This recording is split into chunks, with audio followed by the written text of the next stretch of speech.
आप सभी बच्चों का फिर से एक बार एमएस क्लासेस में स्वागत है।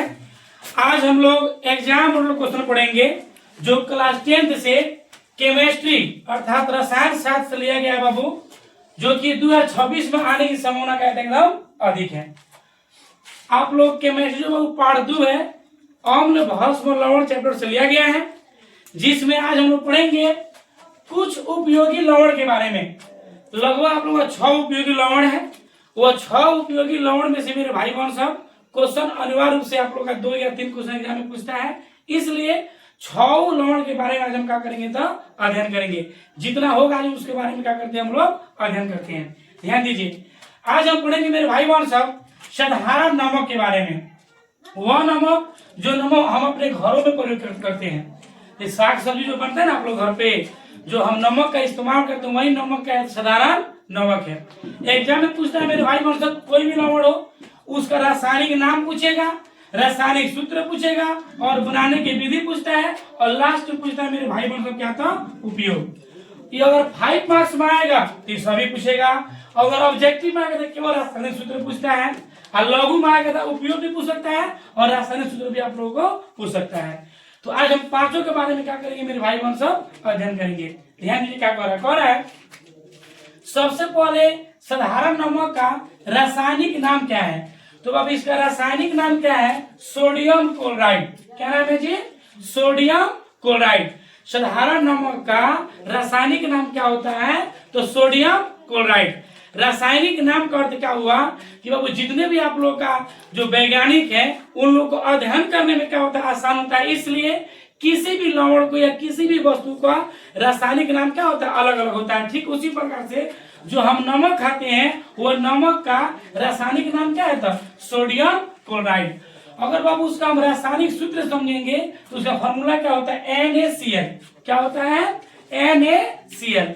सोडियम और क्लोरीन मिलकर क्या बनता है बाबू, साधारण नमक का निर्माण होता है।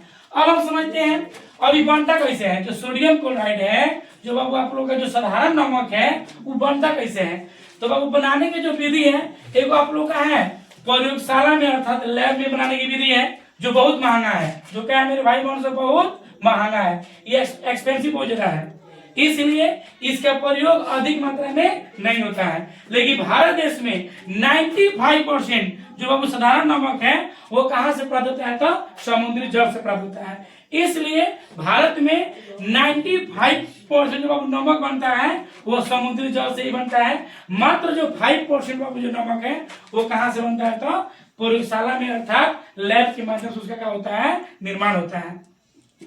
अब समझते हैं बाबू, देखिए ये जो साधारण नमक है बनाने की विधि क्या है कि प्रबल आप लोग का भस्म, प्रबल भस्म सोडियम हाइड्रोक्साइड, सोडियम हाइड्रोक्साइड और हाइड्रोक्लोरिक अम्ल अर्थात एक प्रबल भस्म और एक प्रबल अम्ल के बीच क्या होता है, अभिक्रिया होता है। जब दोनों को हम क्या करते हैं मिलाते हैं मेरे भाई बहन सब, तो देखिए मतलब जो आप लोग का भस्म है, भस्म का जो पहला मूलक सोडियम है, सोडियम यहाँ पे आ गया, और लवण का जो दूसरा मूलक क्लोरीन है वो यहाँ पे आ गया।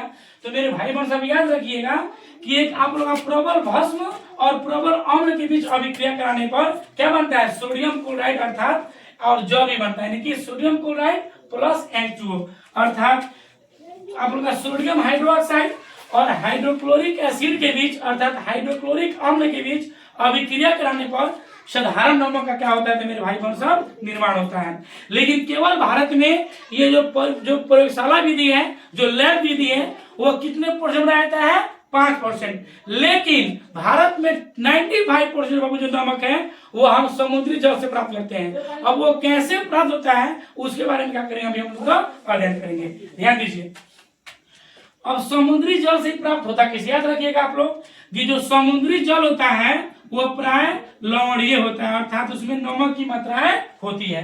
अब उसमें होता कभी बाबू देखिए उसमें क्या क्या होता है, सबसे पहले होता है सोडियम क्लोराइड। सोडियम क्लोराइड होता है तब ना नमकीन लगता है जी।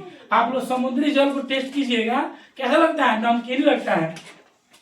तो उसमें क्या है, सोडियम क्लोराइड है और कंकड़ होता है। क्या होता है, कंकड़। आई जल भी होता है। क्या होता है जी, जल होता है। अब देखिए ये जो समुद्री जल है इसमें क्या क्या है, सोडियम क्लोराइड है, कंकड़ है और जल है। हमें इससे प्राप्त क्या करना है, तो सोडियम क्लोराइड। वो प्राप्त होगा कैसे? अब जो बाबू सोडियम क्लोराइड कंकड़ और उसमें धूला का कण भी होता है, जो जल है ये तो अशुद्ध है, ये क्या है, अशुद्ध है। अब अशुद्ध पदार्थ हम इस्तेमाल कर नहीं सकते हैं, इससे हमें निकालना क्या है, सोडियम क्लोराइड। वो निकालने से पहले क्या होता है मेरे भाई बहन साहब, ये जो आप लोग का समुद्री जल होता है, वो समुद्री जल को हम क्या करते हैं, इकट्ठा करते हैं। क्या करते हैं, इकट्ठा करते हैं। इकट्ठा करने के बाद जो समुद्री जल होता है उसको हम करते हैं गर्म। उसको क्या करते हैं जी, गर्म करते हैं। जब इस समुद्री जल को हम गर्म करेंगे तो अब याद रखिएगा 100 डिग्री सेल्सियस तापमान पे जो जल होता है वो क्या बन जाएगा, वाष्प बन जाएगा, अर्थात गैस बन जाएगा। आप लोग शुरू में पढ़े होंगे मेरे भाई बहन सब कि जब 100 डिग्री सेल्सियस तापमान होता है तो जल क्या बन जाता है, वाष्प बन जाता है। जल क्या बन जाता है मेरे भाई बहन साहब, वाष्प बन जाता है। तो देखिए जब यहाँ पे 100 डिग्री सेल्सियस तापमान पे जब क्या हुआ, जब इसको हम मतलब गर्म किए तो आप लोग का जल क्या बन गया, वाष्प बन गया। जल क्या हो गया, कैंसिल, जल तो खत्म हो गया। अब इसमें बच क्या गया, तो एक सोडियम क्लोराइड और क्या बच गया, कंकड़ बच गया। लेकिन जो ये बचा है ये क्या है, तो ठोस के रूप में बचता है। किस रूप में बचता है जी, ठोस के रूप में। अब देखिए अब इसमें क्या क्या है, सोडियम क्लोराइड नमक है और क्या है, कंकड़ है, जो ठोस के रूप में है। फिर इसको हम क्या करते हैं, साफ पानी में। कौन पानी में बाबू, साफ पानी में।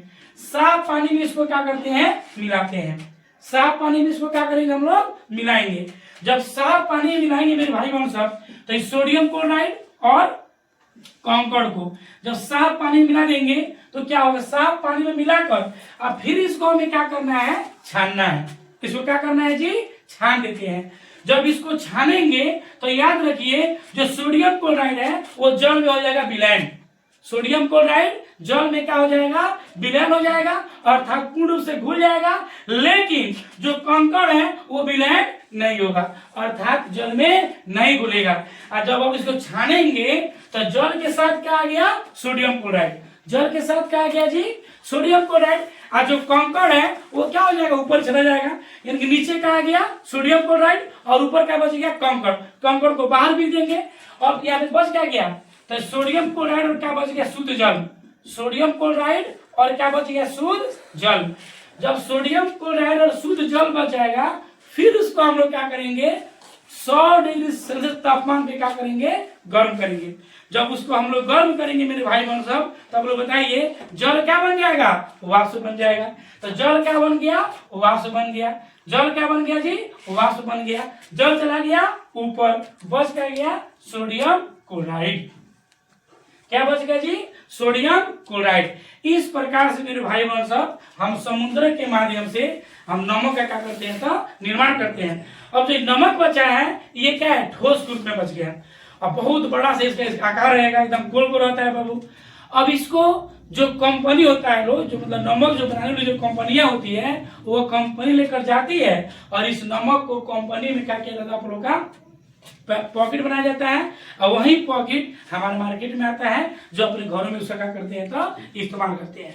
अब देखिए बाबू, प्राचीन समय में लगभग 20 साल 25 साल पहले की बात करें बाबू आप लोगों को, अभी भी ऐसा रोग है, ऐसा नहीं कि नहीं है, लेकिन बहुत कम है। क्यों, अब वो रोग बाबू नाम क्या है, देखिए घेगा रोग। घेगा रोग का नाम सुनेंगे आप लोग, घेगा रोग। अब जो घेगा जो रोग होता है वो किस पदार्थ की कमी से होता है, तो आयोडीन कमी से। याद रखिएगा घेगा रोग किसके कमी से होता है, आयोडीन की कमी से।